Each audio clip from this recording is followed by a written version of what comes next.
नमस्कार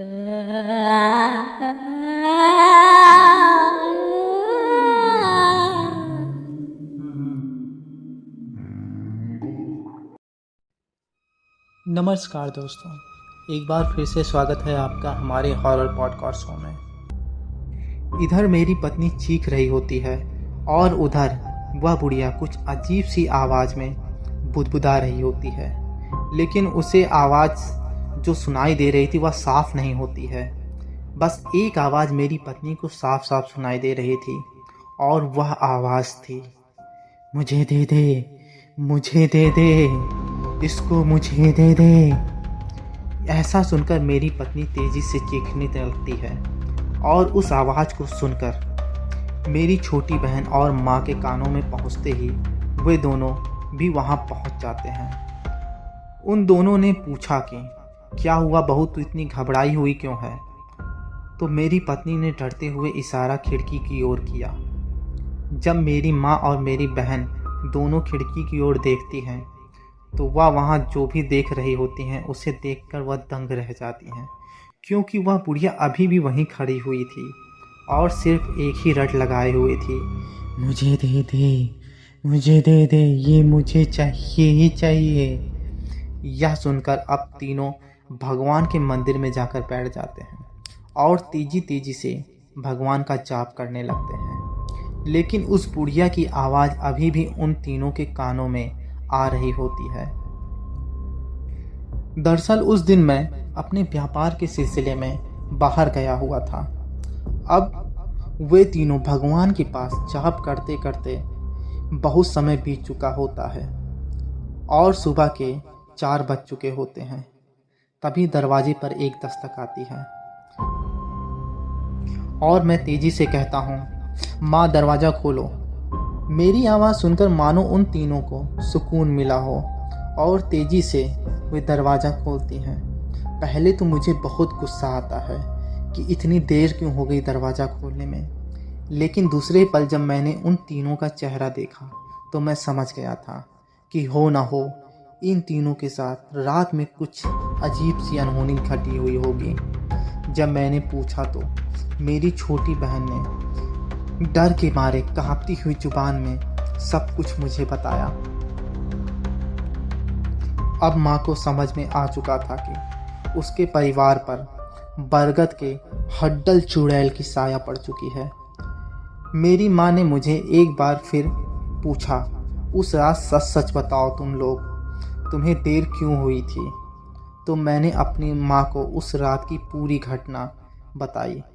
दरअसल जब हम लोग गांव के बीच रास्ते में पहुंचे थे तो हमें एक बरगद का विशाल पेड़ दिखाई दिया, जहां पर हम दोनों ने कुछ देर आराम के लिए बैठ गए थे, लेकिन हम दोनों की नींद कब लग गई पता ही नहीं चला और सुबह के 4 बज गए। बस हम दोनों के साथ इतना ही हुआ था। इतना सुनते ही मेरी माँ तुरंत मेरा हाथ पकड़कर गांव के एक कुटिया में ले जाती हैं। वह कुटिया त्रिजटा की होती है। त्रिजटा वह स्त्री थी हमारे गांव की जो देखने में जिसकी उम्र 90 साल की होगी, लेकिन वह दिखाई तो 50 साल की होती है और वह अपने हमेशा तंत्र साधना में ही लीन रहती है और उसने गांव के कई लोगों की इन सब बुरी शक्तियों से मदद की होती है।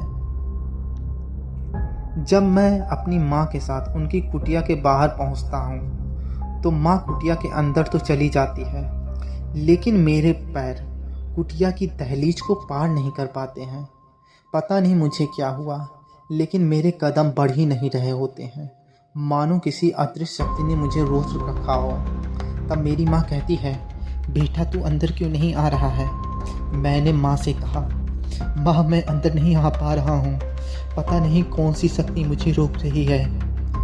इन्हीं सब के बीच वह तांत्रिक यानी वह त्रिजटा अपने कमरे से बाहर आती है और दहलीज के पास खड़ी होकर मुझे कुछ देर तो ऐसे घूरती है और फिर उस पुजारन ने यानी उस तांत्रिक ने मुझे बाहर रहने के लिए ही कहती है और मेरी माँ से अगले मंगलवार को आने के लिए कहती है। उस पुजारन के कुटिया से आने के बाद हम लोगों ने घर पर देखा कि मेरी पत्नी को एक बेटा पैदा हुआ होता है।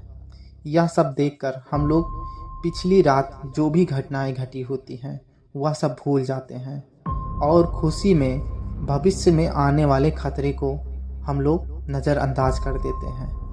और कुछ दिन ऐसे ही बीतने के बाद मंगलवार की शाम वह पुजारन स्वयं ही हमारे घर चली आती है। जैसे ही पुजारन हमारे घर में प्रवेश करती है उसे एक अजीब सा धक्का महसूस होता है, मानो किसी ने उसे धक्का देकर कहा हो, तुम यहाँ नहीं आ सकती, तुम्हारा यहाँ कोई काम नहीं है।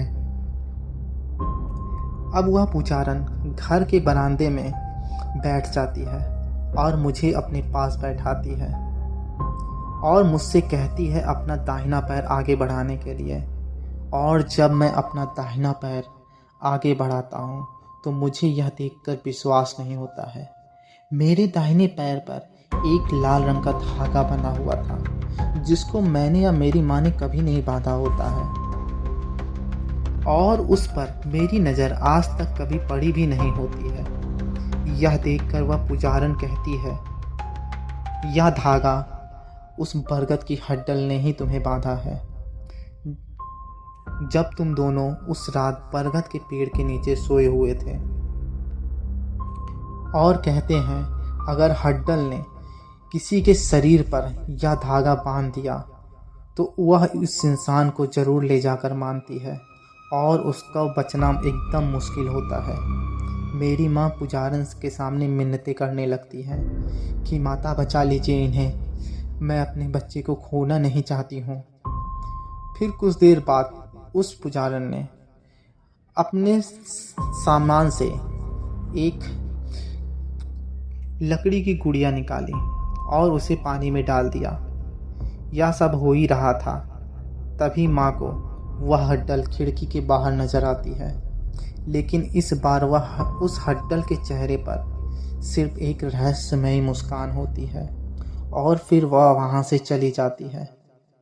तभी कुछ देर में मेरी पत्नी के कमरे से चीखने की आवाज़ आती है। सब लोग तेज़ी से उसके कमरे की ओर भागते हैं और उसको रोता हुआ देखकर पूछते हैं, क्या हुआ बहू, तुम रो क्यों रही हो, क्या हो गया है। सब लोग बहुत उसे चुप करवाने के प्रयास में थे लेकिन वह इतनी डरी हुई थी कि वह कुछ बता नहीं पाती है। और 1-2 मिनट शांत होने के बाद उसने अपने बच्चे की ओर इशारा करते हुए कहा कि वह उसे ले गई। वह कह रही थी, ये मुझे चाहिए, मैं इसे ले जाकर ही रहूँगी। अब मैं ले जा रही हूँ, अब मेरा काम तमाम हो चुका है, अब तुम्हें मैं कभी नहीं दिखूंगी। और ऐसा कहते हुए उस बच्चे की आत्मा को वह हड्डल निकाल ले जाती है। जबकि मेरी पत्नी कहती है, मैं उसे बहुत रोकने का प्रयास कर रही थी लेकिन मैं कुछ भी नहीं कर पाई।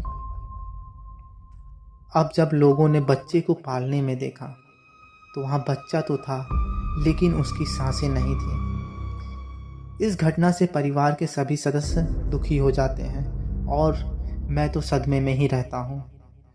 दरअसल होता ये है, उस बरगद की चुड़ैल ने हम लोगों के साथ छल किया होता है। उसने हम लोगों को ऐसा दिखाने का प्रयास किया कि वह मेरे पीछे पड़ी हुई थी, लेकिन असली निशाना उसका मेरे बच्चे के प्रति था और वह इस चाल में कामयाब भी हो जाती है। आज भी जब मैं उस घटना को याद करता हूँ तो मेरे रोंगटे खड़े हो जाते हैं। तो ये थी कहानी मेरी आप बीती। दोस्तों, तो ये कहानी थी विवेक की। हो सकता है आपको कहानी विचलित कर सकती हो, लेकिन ये कहानी सच्ची घटना पर आधारित थी। अगर आपको कहानी अच्छी लगी हो तो वीडियो को ज़रूर लाइक करिएगा और कमेंट में बताइएगा कि किस सेक्शन में आपको ज़्यादा डरावना लगा और आप इस घटना के बारे में क्या सोचते हैं। क्या विवेक के बच्चे को बचाया जा सकता था? कमेंट बॉक्स में अपने कमेंट को ज़रूर बताइएगा। फिलहाल मिलते हैं किसी नई कहानी में। तब तक के लिए अपना ख्याल रखिए और वीडियो सुनने के लिए धन्यवाद।